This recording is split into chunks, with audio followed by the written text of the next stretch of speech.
What's up with all these dirty flippers, Alf? Let's discuss.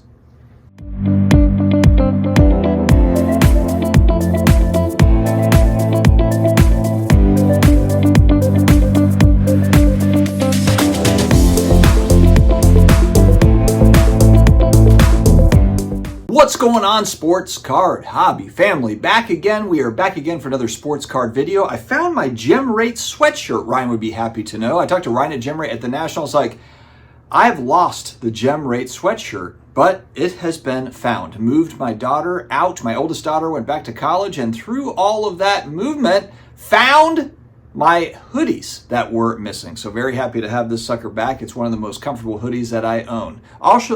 Also got a fresh haircut yesterday. Can't talk. Got a haircut yesterday as well, looking pretty fresh. Before we dive into the how-to on flippers, understanding the psychology, and I put both Neo's face and I put Flippin' Steve on the thumbnail because Neo in this picture looks like he's trying to be some sort of a Bond villain, and then Steve, well, he's Flippin' Steve, so we'll talk about Steve. So enough said there. We've got our Tuesday shout-outs. You want supplies, you want card cases, you want good card cases, you don't want to pay a fortune for it, and you want 10% off, you go to Card Capsule, use the Sports Card Dad code for 10% off all of your card cases, as well as the top loaders, the semi-rigids, and all the goodness, the card sleeves that you already need anyway. So check out Card Capsule. JustCollect.com with Leighton Sheldon. JustCollect.com, if you have got a collection, you want to sell it, you're trying to figure out what is what, how much is it worth, and you're looking for somebody that really knows cards, that's got some deep knowledge, especially on the vintage side, it's Leighton Sheldon. Make sure to check out JustCollect.com. You're on Whatnot, and you're like, what am I doing here?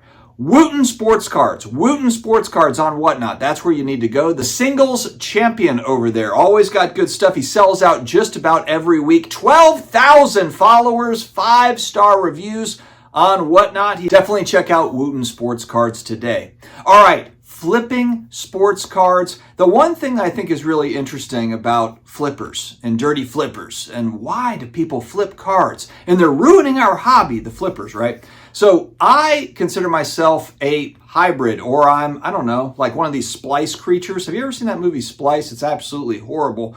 But the whole point is that I think you can be a collector, you can be an investor, you can be a dealer, you can be a flipper. Is that Chris? I think I just pretty much nailed what Chris is. Chris, baseball card collector, investor, dealer. The majority of hobbyists, I think, if we're all being honest, fall into this bucket. I am one that likes to flip cards with the idea that I'm going to take those funds and I'm going to put that into a long-term hold and or a PC card. Now, a PC card can also be a long-term hold. This is going to start getting really confusing. My Bobby Hebert cards. These are not exactly long-term holds that I think are going to go up in value. So these would be a PC Saints card, but it's a card that I'm just going to hold on to. I'm not in a hurry to flip it. It's also not worth very much. So there's not really much to do there. It's like, okay, I could flip this card, but it kind of falls into the PC because it's also just, it's a $10 card, it's a $5 card, it's a binder, it's a set. I talked about 89 hoops. I've got a bunch of sets like that. I've got this complete set in a binder. 86 Topps football in a binder. It's a beautiful set. I love this set. And you can get it with the Rice rookie card. I got the entire set for $100. Perfect. Amazing. Those aren't flip cards. Flip cards to me are, my most recent examples of this are Bowman U quarterbacks. And I did pretty well on those. I timed that up fairly well. I've still got some stragglers that I'm going to sell off here shortly. But for the most part, it's a buy in January, February, and it's a sell it all, clear it all out now. I'll hold on to a handful of cards going into the college football season just for fun. But for the most part, that flip card is going to go into funding some of the bigger cards that I've been buying or that next bigger card. Now for me, I'm in kind of a weird spot with flipping cards. This is just me personally. So like Flipping Steve is great at this. Steve can find an insert, a Tom Brady insert, an Aaron Rodgers insert card, a cool insert. He'll grade it out and he'll get a 10, or even if it gets a 9, he'll go out because he knows it's a case hit. It might not be a Downtown or a Kaboom, the ones that everyone salivates over for whatever reason, but he'll find a cool insert, a different type, like an optic insert from 2020 or whatever. Throw any of these kind of ultra modern inserts, but people like the cards and it'll be a player that people collect. and then he'll flip that card, and he seems to always have a knack for doing well on that sort of thing. I'm okay at that, not great at it. Of course, I was great back in 2020 when everybody was great at it. You could literally like throw a dart at the board and like everything stuck. Everything was a bullseye. I was flipping Marcus Smart cards in 2020 and 2021. I was flipping Mitchell Robinson cards. Does he still play for the Knicks?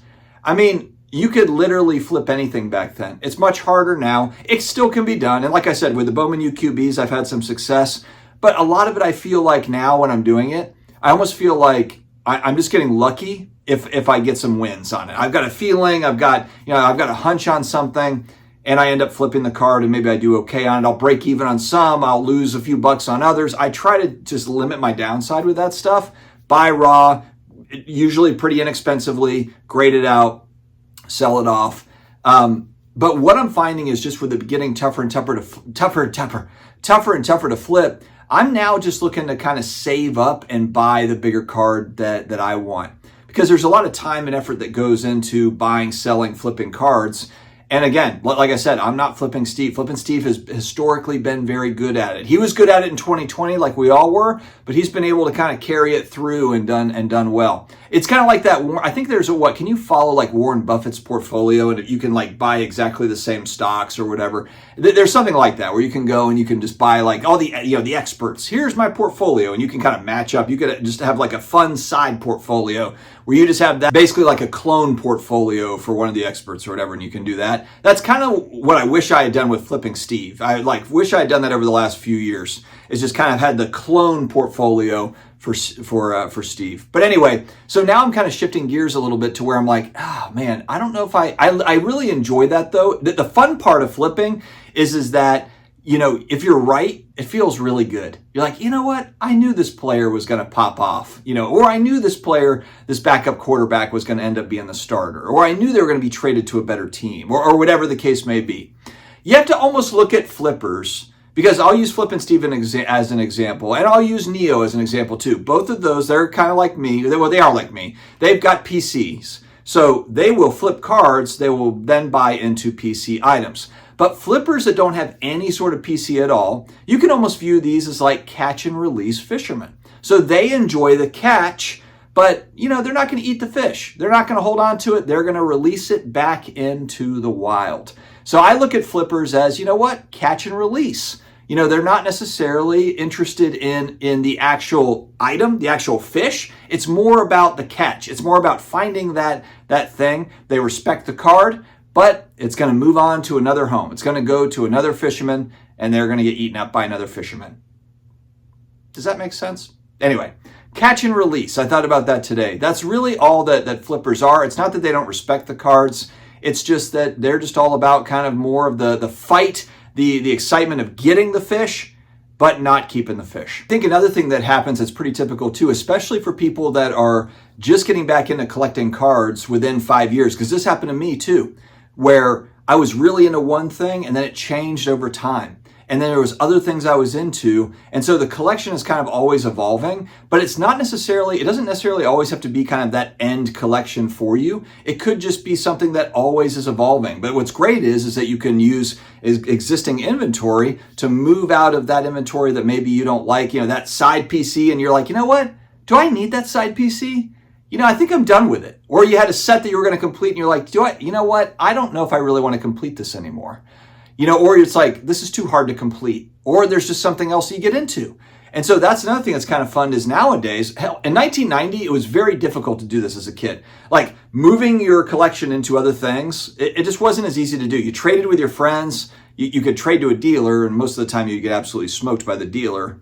Trade your cards in and get more packs and then have nothing to show for it. Nowadays, it's not like that. You can actually take your cards, and I was watching the National, and you're at trade night.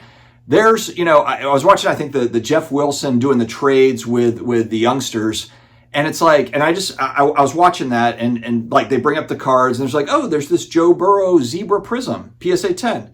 How much do you have on that one? $900. And this is like a 13-year-old. And I'm just like, $900 as a 13-year-old. It's just unbelievable. And that was just one of many cards in the case. And I saw this too firsthand. They would bring in their case, they would pop their case. Hey, are you trading for this, trading for that? And it was just amazing the dollar amount that were in these cases. And so it just kind of shows you nowadays there's just a lot more avenues. They can come up, they can trade out of stuff, you can get into other things, whether you're a 13-year-old, an 18-year-old, a 50-year-old, an 80-year-old. You know, you can always kind of evolve that collection, and flipping allows you to do that. Flipping, whether it's a trade or you're flipping for cash, you can flip it for cash, and then you can use that to get into whatever the new thing is. So I don't think it's a dirty word. And it feels like actually over the last 12 months, it's just been more accepted. I don't know why. I just feel that kind of in the communities that I kind of pay attention to. I don't hear about it as much where it's like flippers are ruining everything. I mean, look, the truth is that if everybody was a collector, then there would be nothing out in the world to go get. It would just be like, oh, you're holding that forever? Oh, okay. You'd have to like pry it from everybody if you were going to get a card that you want. Thank goodness flippers go out there, they find stuff, and yeah, maybe it's, you know, marks up the cost of that thing. But without the flipper trying to find those things, or the dealer out there trying to find those things and bringing them out into the sunlight for us all to see, out into the open market, it just sits in a collection, and then you never get it. So it's an ecosystem that we all need each other. We need the flippers and the dealers, which really, flipper and a dealer is really kind of the same thing. We need everybody kind of working together. It brings these items, especially the really rare stuff. It's tough, man. The stuff that's really rare, it gets put away and people do not move it. I made the video going back a couple days ago talking about important cards are disappearing because I just see them disappearing. And because like the card I put on the thumbnail, that Peyton Manning Essential Credentials, I believe it was, I think it's out of 7. That card went to Drake, my buddy Drake. He's not going to sell that card. He's not going to sell it for a long period of time. You know, so I mean, as that happens, and that happens, I see that happening more and more. People just buying stuff that they want to sit on, that they want to enjoy, that pride of ownership. And if everybody was like that, we wouldn't have much. We'd have to be battling each other out, you know, to get these cards. We'd have to be, it would cost a lot more. Actually, think of it from that standpoint. It would cost you a lot more to pry it out of a collector's hands than it would out of a flipper / dealer's hands that needs to move cards. That flipper that needs to move cards, he doesn't want to hold on to that thing forever. It might suck that you've got to kind of like, you know, maneuver, whatever, but at least you have a shot at it.